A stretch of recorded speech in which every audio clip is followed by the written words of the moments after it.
Foi, né? Foi. Beleza. Bom, gente, boa tarde para todo mundo.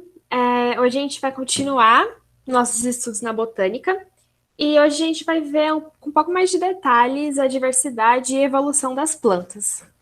Para os curiosos, essa flor que eu trouxe aqui nesse slide é uma bromélia. Ela é muito bonita. Meu objetivo é ganhar vocês com as imagens, entendeu? Bom, na última aula a gente falou sobre as principais características de uma planta e a gente viu aquela historinha de que ao longo da evolução as plantas foram conquistando o ambiente terrestre. Alguém consegue me lembrar quais que eram essas características que a gente discutiu que fazem uma planta ser uma planta? Alguém lembra? Se não lembrar também, tá tudo certo. Faz fotossíntese? Faz fotossíntese. Importante. Eucariontes. Eucariontes. É multicelular. Multicelular. Também são sésseis, né? Isso. Perfeito, gente. É isso. Vocês acho que lembraram de todos que eu trouxe. Bom, a gente viu isso na aula passada e hoje a gente vai falar um pouco mais especificamente sobre aqueles 4 grupos que eu trouxe para vocês. Os briófitas, as pteridófitas, as gimnospermas e angiospermas.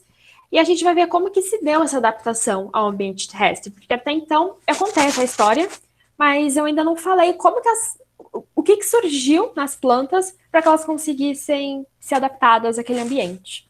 Então vamos lá. Aqui eu só coloquei um esqueminha para vocês lembrarem daquela história que a gente falou sobre a dependência de água ao longo dos grupos. Então, conforme a gente caminha na nossa linha do tempo, a gente vê que os grupos mais recentes, eles vão ter uma independência maior de água, quando a gente compara com os grupos mais basais, que são as briófitas, por exemplo. Antes da gente falar desses 4 grupos em específico, eu só queria dar uma noção para vocês, uma noção geral sobre a anatomia das plantas. Então, semana passada, quando eu perguntei as características das plantas, algumas pessoas falaram que uma das características é ela possuir raiz, caule e folha. Dentro da botânica, a gente considera essas 3 estruturas órgãos. Então, vocês viram semana passada também com a Aline, que foi a aula um pouco depois da minha, que órgãos são um conjunto de tecidos que vão estar organizados e exercendo uma função específica em algum organismo. Então, nas plantas, esses não são os únicos, mas são os 3 principais órgãos que a gente encontra. Aí, só vou dar uma pincelada, a gente vai ter uma aula para falar bem sobre isso, mas a raiz, ela vai ser responsável por fixar a planta no solo que ela está e absorver desse solo a água e os nutrientes que ela precisa. Então, tudo que ela estiver precisando ali do solo, quem vai fazer essa absorção vai ser a raiz. A gente tem o caule, que vai fazer a sustentação das folhas. Então, quem já viu uma plantinha jovem vê que as folhas partem dos caules. O caule vai conduzir tudo aquilo que foi absorvido pela raiz na parte subterrânea. E ela vai fazer a comunicação entre a raiz e as folhas, porque a raiz e as folhas não estão conectadas diretamente, mas elas conseguem se comunicar, entre aspas, a partir do caule. E aí, por último, as folhas, que são órgãos importantíssimos, a gente vai ver isso com muito mais detalhes em algumas aulas, mas são elas as responsáveis pela fotossíntese. Então, vocês falaram, né, que a fotossíntese é uma das características das plantas, mas não é qualquer parte da planta que vai fazer fotossíntese. O caule pode fazer? Pode. A raiz pode fazer? Geralmente a raiz não faz fotossíntese. As folhas mesmo, elas têm toda uma anatomia, tudo nelas é voltado para elas conseguirem fazer a melhor fotossíntese possível, para elas conseguirem transformar o máximo de luz em açúcar. As folhas também vão fazer as trocas gasosas, então nós, seres humanos, fazemos as trocas gasosas pelo pulmão, e as plantas vão fazer isso pelas folhas. E as plantas também transpiram, e essa transpiração vai acontecer pelas folhas também. A função da transpiração nas plantas é um pouco diferente da nossa, a gente também vai ter uma aula para falar sobre isso, mas é um processo que, assim, é vital para essas plantas. E por que eu tô falando de tudo isso, de anatomia geral dessas plantas? Porque quando a gente vai para o nosso primeiro grupo de plantas, as briófitas, as mais antigas na nossa linha evolutiva, elas não têm raiz, elas não têm caule, elas não têm folha. E é agora que vocês querem me matar, porque eu fiquei falando o tempo inteiro agora de raiz, caule e folha, para chegar no nosso primeiro grupo e a gente não ter nenhuma dessas 3 estruturas. O que acontece? A gente falou que essas 3 estruturas, elas são órgãos. E órgãos são tecidos organizados que vão realizar uma função específica. O que acontece nas briófitas é que, apesar de você estar olhando esse esquema que eu botei no slide e você vê uma raiz, você vê um caule, você vê uma folha, se você pegar essas estruturas e colocar no microscópio, por exemplo, você não vai ver aquela organização em tecido que a gente tinha falado que é a característica de um órgão. Então, por conta disso, a gente não pode falar que essa planta ela tem raiz, caule e folha. E aí, no lugar, a gente fala que elas têm rizóide, cauloide e filóide. Tudo bem? Sim. Beleza. Essas plantas... Oi? Alguém falou? Oi. As briófitas vão ser assim ou só as primeiras? São as briófitas. Tá. Essas plantas, elas são bem simplesinhas, né? Elas não têm vasos condutores de seiva, então a gente vai chamar essas plantas de avasculares. Esses vasos condutores, eles funcionam como se fosse, entre aspas, o nosso sistema circulatório. Então, esses vasos vão ser responsáveis por transportar água, nutrientes, açúcar, hormônio, porque a planta também tem hormônio, para todas as partes do corpinho da planta, igual a gente com os nossos vasos sanguíneos. As briófitas não têm esse sistema de vaso, e o que acontece é que, por conta disso, essas plantas acabam ficando restritas a um porte pequeno. Por quê? Não tendo esse sistema de condução, esse transporte, por exemplo, de uma molécula de água, tem que ser feita de célula por célula. E é um processo muito lento. Uma célula pegar a molécula de água e passar para a próxima. E aí a outra vai pegar essa molécula e vai passar. Esse transporte é muito lento. Então, seria inviável a gente, por exemplo, ter uma briófita de 2 metros de altura sem um sistema condutor de seiva, porque se a gente pensar na parte mais de cima da planta, né, o topo dela, ela vai precisar de água. E essa água vai levar questão de dias para chegar nesse topo, se for essa condução de célula por célula. Então, as briófitas, quando a gente começa a observar esse grupo, elas não passam por centímetros, é coisas de assim, 2, 3 centímetros no máximo, elas são realmente bem pequenininhas. Essas plantas, elas também vão depender de água para a reprodução.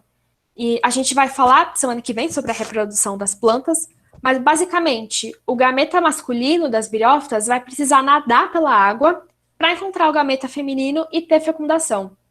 Sem a água, não tem esse encontro de gameta, não tem fecundação e não tem reprodução.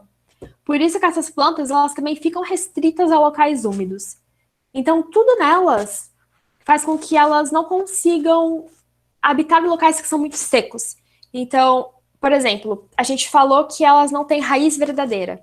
E a gente viu que a raiz, ela é o órgão responsável por absorção. Essa planta não tem um órgão responsável por absorção. Então, essa captação da água já fica um pouco mais comprometida. A condução da água também ao longo do corpo fica comprometida. E elas ainda precisam de água para poder se reproduzir. Então, é inviável a gente ter uma briófita em locais que não são úmidos, locais secos, por exemplo, sei lá, climas áridos. Tudo certo isso? Até aqui?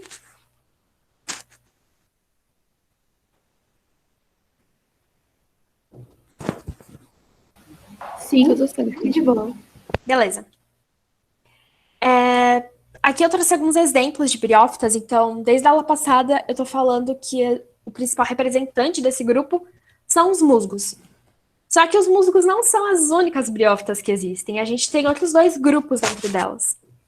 Esse outro aqui do meio são as hepáticas, elas são essas plantinhas meio achatadas, e elas levam esse nome de hepática porque os pesquisadores que escreveram essa planta acharam que elas parecem com um fígado. Então, tanto no formato quanto na textura, não sei se vocês vão conseguir enxergar, mas ela tem uma texturinha. Eles achavam que isso parecia um fígado. Então, eles deram o nome para essas plantas de hepáticas. E a gente também tem briófitas que a gente chama de ontóceros, que são essas plantinhas filamentosas. Tudo certo? Sim. Sim. Bom, aí a gente vai para o nosso próximo grupo, das pteridófitas.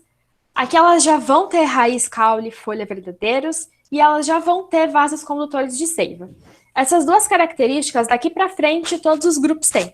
Então, as gimnospermas e as angiospermas também vão ter raiz, caule e folha verdadeiros e também vão ter vasos condutores. Então, o tamanho dessas plantas já não vai ser mais uma limitação.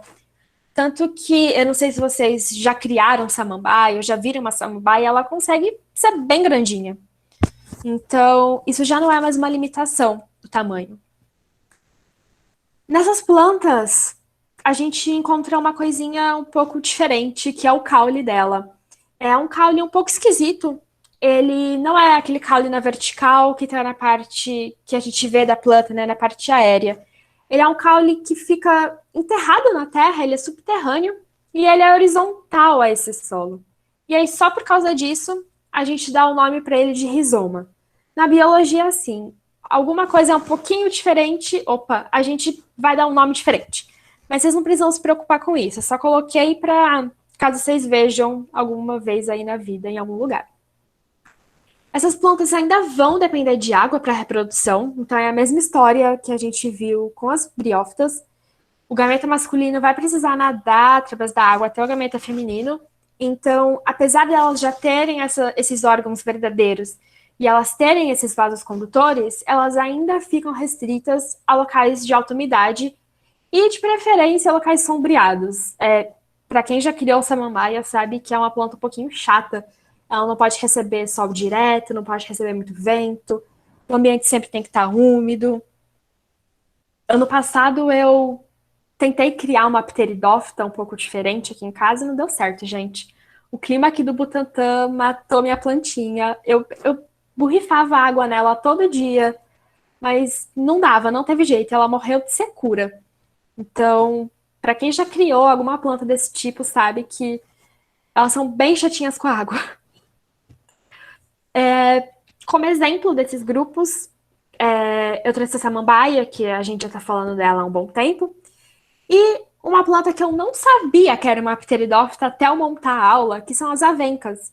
As avencas são relativamente comuns, né? Você vê em qualquer lugar essa planta, e ela é uma pteridófita. Então, sei lá, curiosidades. Ai, bromélia e orquídea, eu tava querendo tentar criar essas plantas. Eu só tenho suculenta e cacto, é o que eu consigo. Mais do que isso já fica difícil. Não que eu entenda muito bem, né? Mas eu tento aqui também, porque É, são a as que eu gente. mais gosto, assim, é a orquídea e a bromélia. Nossa, acho elas lindas, então eu tento.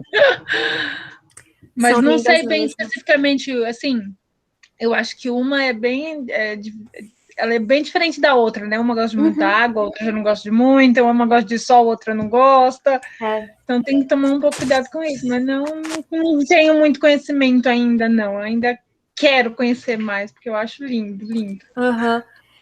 Cada planta tem sua particularidade, cada planta tem a sua necessidade de água, de luz, e aí você vai descobrindo na prática mesmo, né? O que aquela planta prefere. Então, uma eu já matei, né? Uma orquídea eu matei. Aí eu percebi que ela não gosta de muita água. Devagarzinho eu chego lá. Uma hora a gente consegue. O João Professora, tem perguntou. uma pergunta. Oi. É que eu não entendi essa parte do raiz, caule e folha verdadeiras. Como assim a briófita não tem e a peridófita tem? Essa parte eu não entendi Então, mesmo. raiz caule-folha, a gente considera dentro da botânica que eles são órgãos. E por definição, a gente considera que um órgão vai ser um conjunto de tecidos que vão estar organizados, vai ter uma organização ali nos tecidos, e esse órgão vai exercer uma função específica. Nas briófitas, se a gente pegar um pedaço do corpinho delas e colocar no microscópio, a gente não vai observar essa organização dos tecidos formando órgãos. Então a gente não fala que é uma raiz, um caule e uma folha verdadeiros. Tudo bem? Sim, obrigada. Visualmente, realmente parece uma raiz, parece um caule, parece uma folha.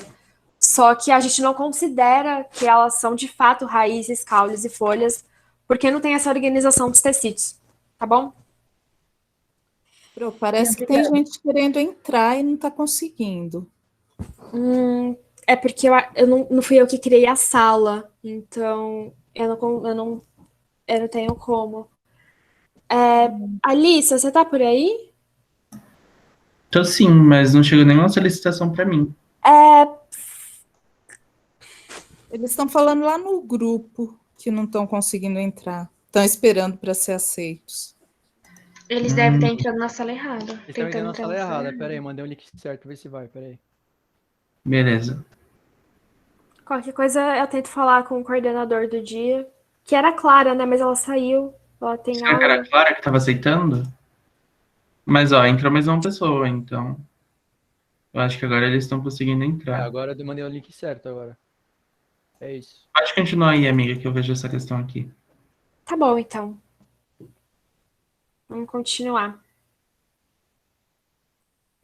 Bom, o João tinha perguntado o que era o rizoma. O rizoma é o caule da pteridófita que a gente vai dar um nome diferente, só porque ele é subterrâneo e ele não fica na vertical, ele fica na horizontal. Então, é só uma frescura da biologia. É o caule diferentão. Ele resolveu ser diferente, resolveu ficar deitado, e aí as pessoas falaram, eu vou dar um nome diferente, porque ele é esquisito. E foi isso. Na biologia, assim, uma coisa que tá um pouquinho diferente, a gente dá nome diferente. É incrível. Tem nome pra tudo.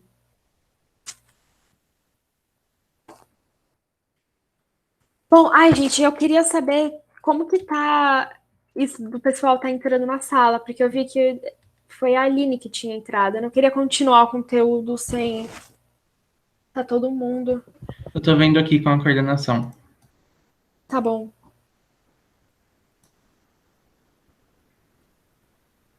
Que a gente ainda tem 30 minutos, eu não tenho tanta coisa para falar. Vocês têm alguma dúvida? Enquanto isso, a gente tira dúvida. Vocês têm dúvida da última aula? Do que eu falei até agora?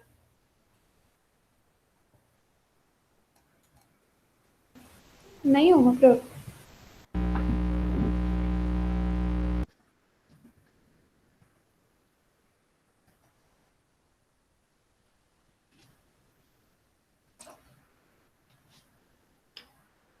Agora foi. O pessoal conseguiu entrar.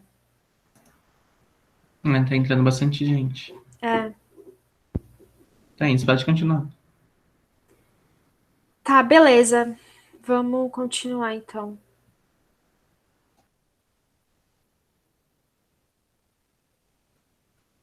Ui.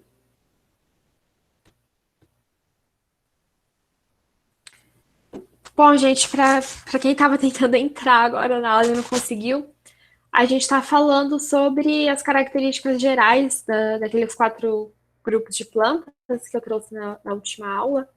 Aí, só para o tempo não ficar muito corrido, eu vou continuar de onde eu tinha parado, e aí vocês tentem ver na gravação depois, ou se sobrar tempo eu falo no fim da aula, né? A gente vai vendo. A gente tinha comentado já das briófitas e das pteridófitas. Bom, vamos para as gimnospermas. Quando a gente vai para esse grupo, a gente tem um grande salto evolutivo. Tem muitas novidades que aparecem nesse grupo, então a gente tem que olhar com bastante calma para eles. A primeira coisa é que nas gimnospermas a gente já vai ter a produção de sementes. Então, tanto nas briófitas como nas pteridófitas, eu não falei de semente para vocês, porque elas não produzem. E as gimnospermas e as angiospermas, né, essa característica se mantém nas plantas, elas vão produzir semente. Vocês têm alguma noção de qual que seria a função de uma semente para uma planta? Se reproduzir? Reprodução? Pode ser também. Ela vai auxiliar na reprodução. Mais alguém tem alguma ideia?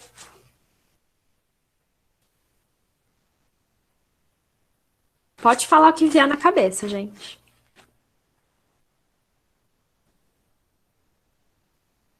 Proteger o embrião. Sementes viagem? A palavra. Acho que 2 pessoas falaram ao mesmo tempo coisas importantíssimas. Que foi proteger o embrião e transportar essa semente, né, para longe. Foi isso que eu tinha ouvido? Beleza. Sim. A Mari levantou a mão. Você quer fazer alguma pergunta?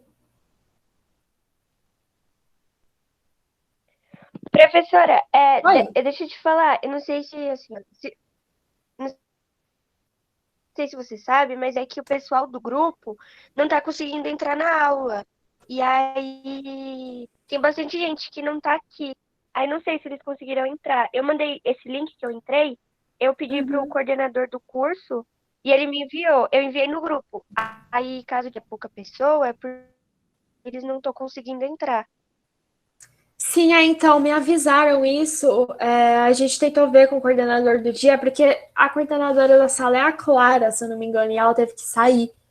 E eu acho que ela que estava aceitando o pessoal, mas, assim, de qualquer forma, a aula tá gravada, qualquer coisa, se a gravação ficar ruim também, eu edito, gravo aqui em casa de novo, para o pessoal poder ver, a gente dá um jeito. Tá bom, professora, obrigada. A Clara ressurgiu. Já não tem mais ninguém querendo entrar, né? A gente já pode continuar.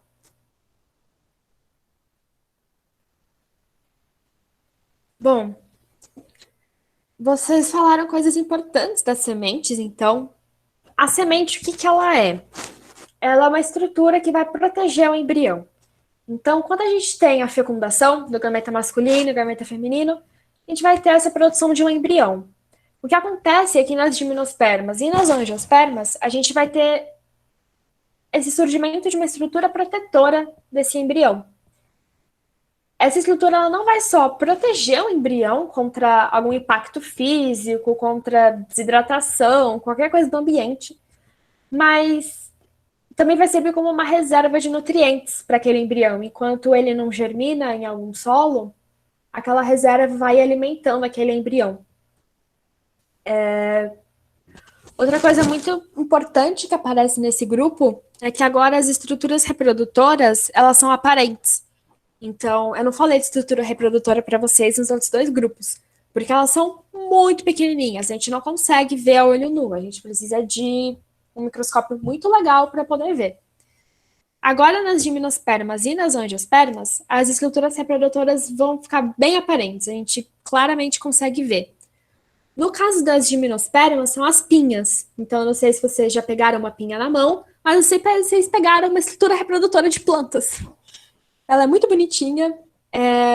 Vocês podem encontrar em algum lugar as pessoas referindo as pinhas como flores, mas não são. Isso é errado. As gimnospermas não têm flor e também não vão ter fruto. Então, apesar de muita gente se referir as pinhas como as flores das angiospermas, está errado, tá bom? Outra coisa muito, muito, muito importante nesse grupo é que agora elas não vão mais depender de água para reprodução. Então, a gente comentou que nas briófitas e nas pteridófitas, o gameto masculino precisava nadar até o gameto feminino para ter fecundação. Agora, o que vai acontecer? Nesse grupo surgiu o que a gente chama de grão de pólen. O grão de pólen ele é uma estruturazinha e dentro dele a gente vai ter o gameta masculino. E esse grão de pólen, ele não precisa da água para ser levado até o gameta feminino. Ele vai pelo vento. E vento não é uma coisa que nenhum ambiente tem escassez. Faz sentido? Então, agora, essas plantas não vão mais precisar de água para se reproduzir. E por conta disso, elas vão conseguir ocupar ambientes muito mais diversos. Né? Elas podem ocupar tanto ambientes mais úmidos, mas elas também podem ocupar ambientes mais secos. Porque essa limitação, a água não vai mais ser uma limitação para esse grupo. Tudo bem? Gimnospermas são vasculares, sim. Só as que não são vasculares são as briófitas. Das pteridófitas para frente, todas são vasculares. Professora, Oi. você poderia explicar de novo a polinização? Sim, então, agora nesse grupo vai surgir essa estrutura que a gente chama de grão de pólen. E é ele que vai ser responsável por levar o gameta masculino até a planta feminina. E o grão de pólen, ele vai ser transportado pelo vento, e não mais pela água. Então a planta ela não vai mais precisar de água para poder se reproduzir. Professora, como assim vasculares? Eu não entendi essa parte. Vasculares, a gente se quase que refere... eu perdi essa hora. Eu acho que vocês entraram um pouco depois, né?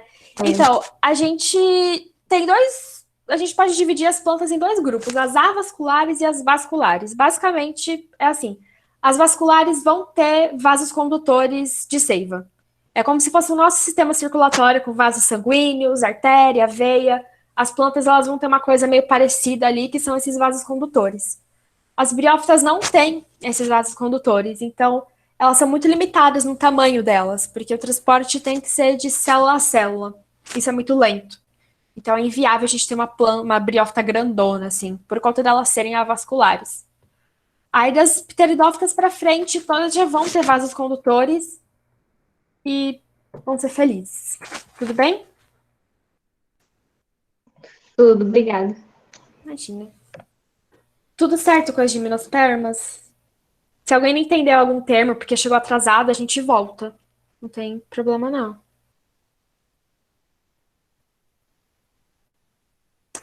Como se fosse, assim, elas não têm nada a ver dentro da biologia, mas para a gente conseguir entender melhor como que funciona esses vasos condutores, a gente pode pensar como se fosse o nosso sistema circulatório.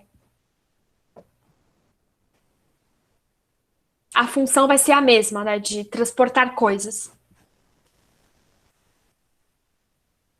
Tudo certo até aqui?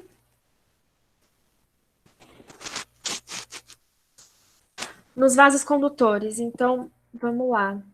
Eu estava falando aqui, né, sobre eles. Os avasculares.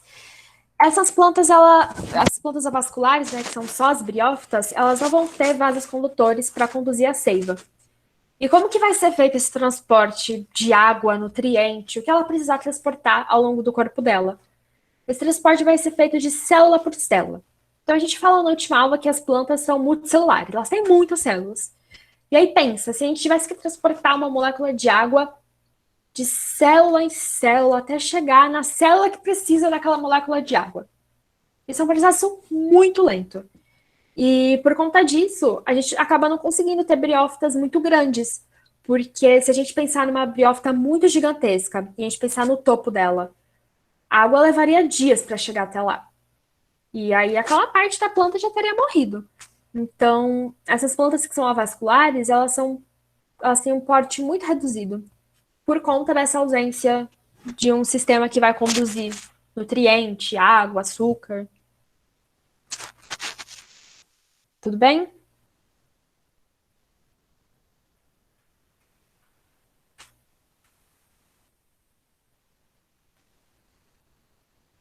Bom, então continuar. Tá tudo certo até agora, né? Com as gimnospermas.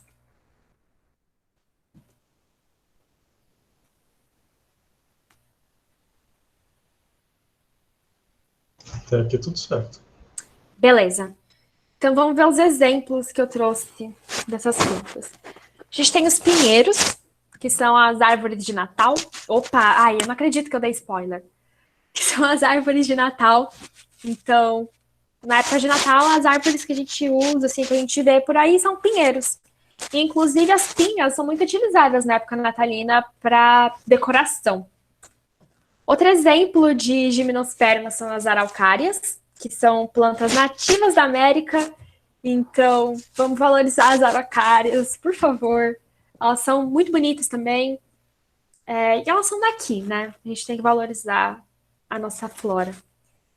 E o outro exemplo que eu vou trazer para vocês, que assim, é um exemplo sensacional, pelo menos eu acho sensacional, são as sequoias. As sequoias são simplesmente as maiores árvores do mundo. Elas alcançam mais de 100 metros de comprimento. E elas não são só grandes em altura, elas são grandes em largura, elas são grossas. Então, nessa foto aqui, a gente tem uma pessoa. Essa pessoa não deve ser baixa, ela deve ter lá por 1,70 m. E ela tá uma formiguinha perto dessa árvore, para vocês terem a noção de como elas são gigantes. E a gente tem algumas aqui no Brasil. A gente não tem a espécie de sequoia que é a maior árvore do mundo, mas a gente tem umas sequoias aqui espalhadas no Brasil. Gente, eu com meu 1,50 m do lado de uma árvore de 100 metros, eu ia sumir, sabe? Impossível. E é muito difícil você achar fotos da sequoia dela inteira, porque ou você tem que estar muito longe para tirar foto, ou você tem que inclinar muito a câmera para poder pegar o topo da planta. Então, quando você joga no Google sequoias, você só vai encontrar esse tipo de foto, uma parte do tronco. Mas elas são muito bonitas, gigantes. Bom, Nosso último grupo, que são as angiospermas, elas vão ter todas aquelas características que a gente falou, então vão ter raiz, caule e folha verdadeiros, vão ser vasculares, vão ter sementes, e elas vão ter duas novidades muito, muito, muito importantes, que são as flores e os frutos. As flores, assim como eu tinha falado das pinhas, elas também são estruturas reprodutoras, só que elas são muito diferentes das pinhas, elas vão ter estruturas próprias que a gente vai ver daqui 2 aulas. Mas as flores foram muito importantes para o sucesso dessas plantas. Então, se as araucárias só existem no sul do Brasil, é mais comum elas serem encontradas no sul do Brasil, mas a gente também consegue encontrar elas em São Paulo. É porque, assim, as araucárias, elas gostam de um clima mais frio e seco. Então, não é em qualquer lugar que elas se dão bem. Por isso que elas gostam do sul. Mas você consegue encontrar araucária em outros lugares. Em São Paulo, pelo menos, a gente tem algumas. Tá? Eu posso até ver depois a distribuição da araucária e falar para vocês. Bom, então a gente vai ter as flores, que vão ser essas estruturas reprodutoras, e a gente vai ter o surgimento de frutos. E esses frutos, eles vão proteger as sementes. Então, se a gente parar para pensar, a semente protege o embrião e o fruto protege a semente. Então, nas angiospermas, a gente vai ter uma proteção dupla para o embrião. A própria semente vai estar protegendo o embrião e o fruto vai estar protegendo também o embrião.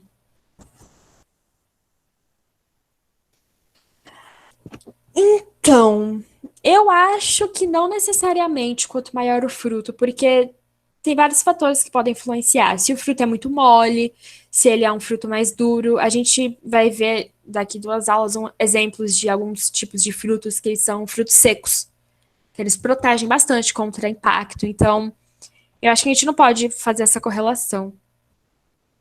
A pimenta, se ela é um fruto, como assim? Como ela funcionaria?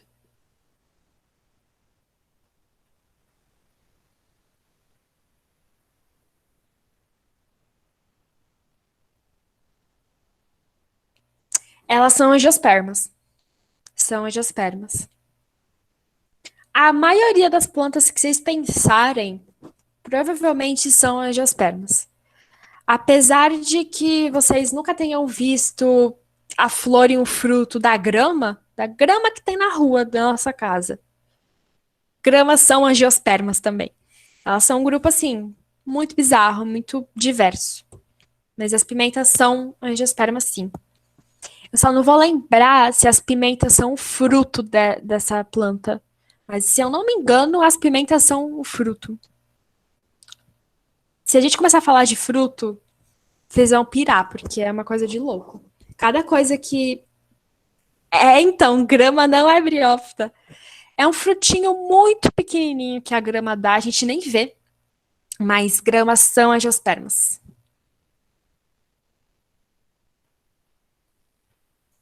Então, porque as angiospermas não crescem tanto quanto as dímino. Elas crescem. A gente tem todas as árvores que não são pinheiros e araucárias e sequoias são angiospermas. Então, a gente também tem plantas muito grandes que são angiospermas.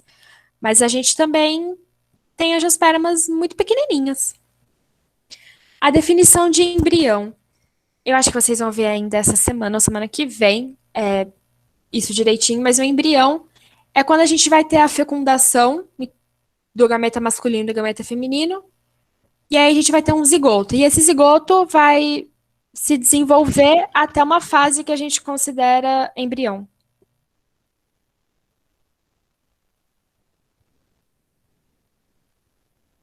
A pimenta é classificada como fruto. Valeu. Era isso mesmo, então. As briófitas seriam mais as algas? Então, alga e briófita são coisas bem diferentes. Não seriam exatamente isso. As briófitas, elas são mais aquele musguinho que a gente vê em locais bem úmidos, em tronco de árvore, de locais úmidos, assim, de florestas, cachoeiras.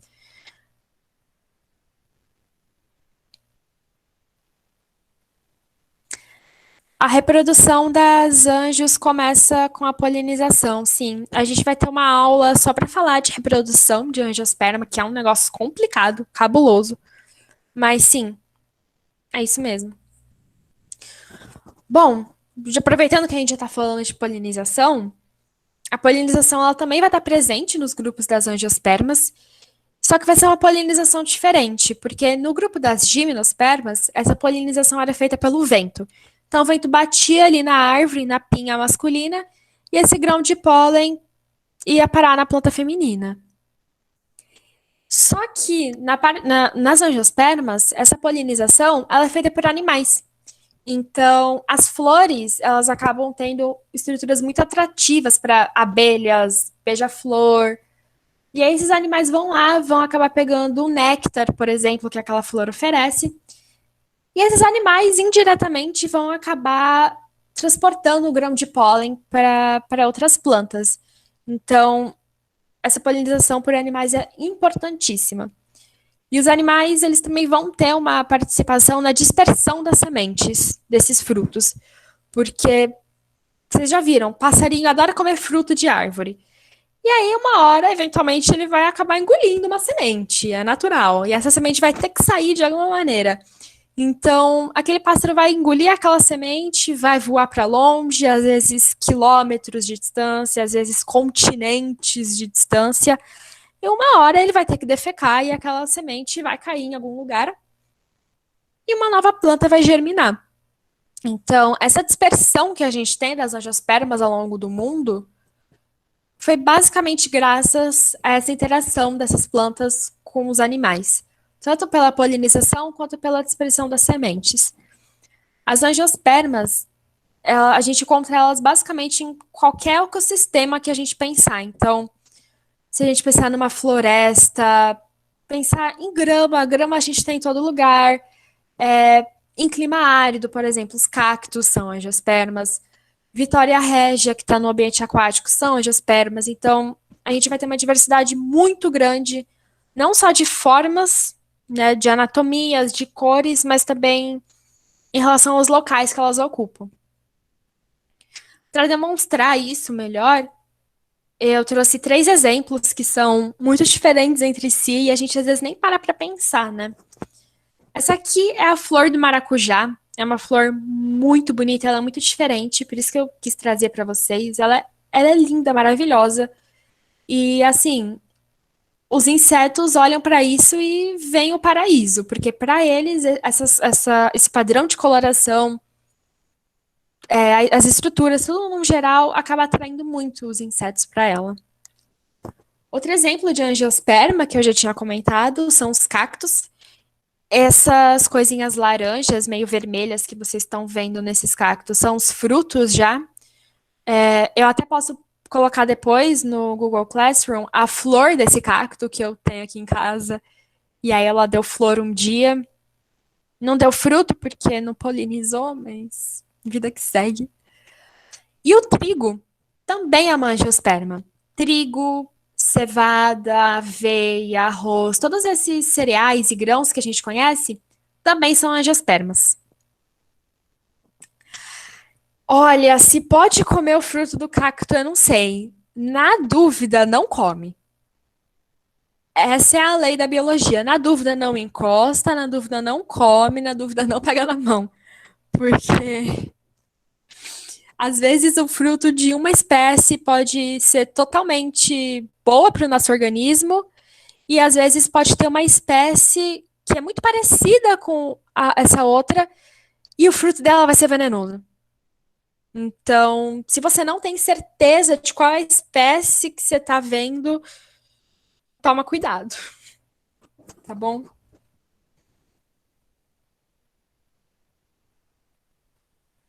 A pitaia, eu acho que sim. Eu acho que a pitaia é um fruto de cacto também. Posso até ver depois isso para vocês. A planta carnívora é uma angiosperma também. Elas dão flores muito bonitas. Eu posso colocar depois para vocês algumas imagens no Google Classroom para vocês verem. Mas elas são angiospermas também. muitas vezes o fruto dessas angiospermas a gente acaba não conseguindo ver, porque é um fruto muito pequenininho, parece uma bolotinha muito esquisita, e a gente acaba não conseguindo observar isso no dia a dia, mas se tem flor, vai dar fruto.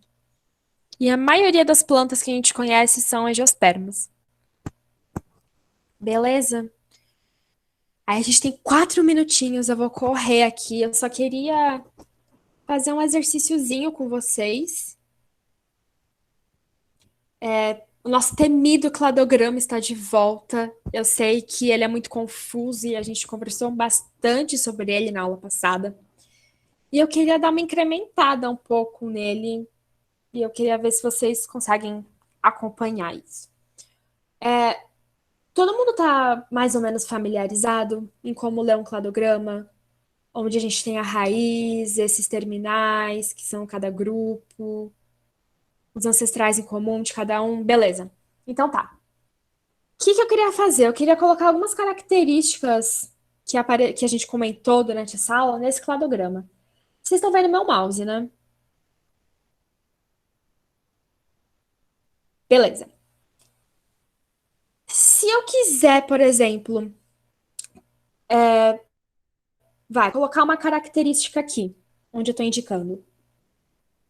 Quais grupos vocês acham que vão ter essa característica?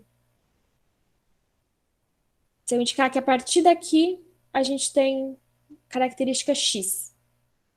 Seria a briófita só, né? Só as briófitas? Seriam todas? Seriam todas. A partir desse raminho aqui, a gente pode pensar em tudo que está acima dele. Então, se eu fizer isso, por exemplo, falar que aqui surgiu um embrião que é multicelular. Daqui para cima, desse tracinho que eu coloquei, todos esses organismos vão ter essa característica de embrião ser multicelular.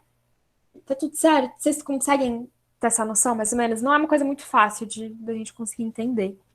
Sim, sim. Entendi. Tá, se alguém não entendeu, a gente volta tudo. Beleza. Aí agora eu quero continuar pondo características aqui. Eu quero botar uma característica aqui, que vai ser em comum para as pteridófitas, para as gimnospermas e para as angiospermas. Que características vocês acham que eu posso botar aqui? Que eu posso falar que esses grupos têm? Caule. Pode ser caule, raiz caulifolha. Não foi o que eu trouxe, mas pode ser também. Alguém tem mais alguma ideia de alguma característica que a gente pode botar aqui? Isso. Vocês falaram aqui no chat, vasculares, os vasos condutores. Então, daqui para cima, todo mundo vai ter vaso condutor. Folha também, eu poderia ter colocado aqui vasos condutores e raiz caulifolha. Tá super certo. Eu não coloquei, mas tá certo o que vocês estão falando. Se eu quiser botar uma característica aqui onde eu estou indicando, qual que vocês acham que seria? Aí vocês já perguntam, vocês mandam. Sementes. Então, a partir daqui, desse momento da nossa linha do tempo, a gente vai ter o surgimento das sementes. Se eu quiser botar uma última característica aqui, só nesse ramo das angiospermas, seriam quais? Frutos e flores. Flor e fruto. Então, é isso, gente. Acho que se vocês tiverem alguma dúvida desse cladograma, é que eu acho que agora já deu exatamente o nosso tempo da aula. Mas se alguém tiver ficado com alguma dúvida, escreve no chat que depois eu respondo no Classroom. Eu vou ver as dúvidas que eu não consegui responder agora e aí eu boto lá. Isso que eu estou mostrando para vocês agora de cladograma é o máximo de complicação que vocês vão ver aí na vida, tá bom? Ao menos que vocês queiram fazer biologia de faculdade, aí o negócio complica. Mas para o vestibular, para o Enem, FUVEST, né, que é o que vocês querem, né? Esse cladograma aqui já é o suficiente, já é o máximo de complicação que vocês podem encontrar. Então, se vocês conseguirem entender tudo que está sendo mostrado aqui para vocês, sucesso. Se vocês tiverem alguma dúvida, tipo, putz, não entendi como que é essa relação entre esse grupo e esse, não entendi como que é essa característica em tal grupo, manda para mim Como sempre, Ai, travou tudo. Tá aqui meu contato, vocês podem me mandar uma mensagem, o que vocês quiserem. Pode botar no Classroom também, se vocês tiverem alguma dúvida disso, porque é muito importante vocês conseguirem entender esse cladograma, tudo bem? Vocês conseguiram pegar essa noção dessa independência de água ao longo desses grupos?